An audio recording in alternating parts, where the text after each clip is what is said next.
সোমবারই জঙ্গি দমনে জিরো টলারেন্সের কথা ঘোষণা করেছিলেন প্রধানমন্ত্রী। 24 ঘন্টার মধ্যে সোপিয়ানের কেল্লারের জঙ্গলে নতুন অভিযান শুরু করল ভারতীয় সেনা। সেই অভিযানে সোপিয়ানের জঙ্গলে সেনা জঙ্গির গুলির লড়াই খতম 3 কুখ্যাত জঙ্গি। জঙ্গিদের লুকিয়ে থাকার খবর পেয়ে অভিযান চালায় ভারতীয় সেনা।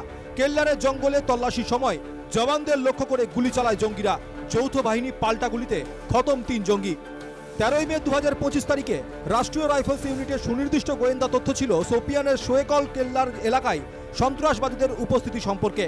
সেনাবাহিনী অভিযান শুরু করে। অভিযান চলাকালীন সন্ত্রাসবাদীরা প্রচণ্ড গুলিবর্ষণ শুরু করে। পাল্টা 3 জন জঙ্গি নিহত হয়।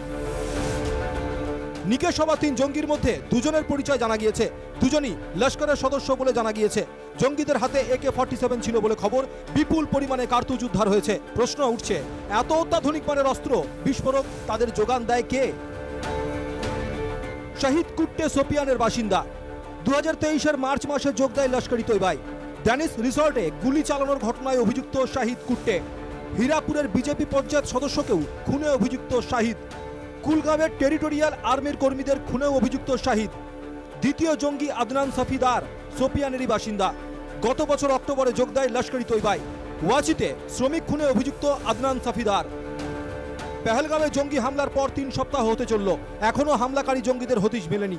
তাদের খোঁজে উপত্যকা জুড়ে তল্লাশি চালানো হচ্ছে। পাশাপাশি এই কাণ্ডে জড়িত 3 পাকিস্তানি জঙ্গির ছবি ছাপিয়ে দক্ষিণ কাশ্মীরের শোপিয়ানের সর্বত্র পোস্টার দিল পুলিশ।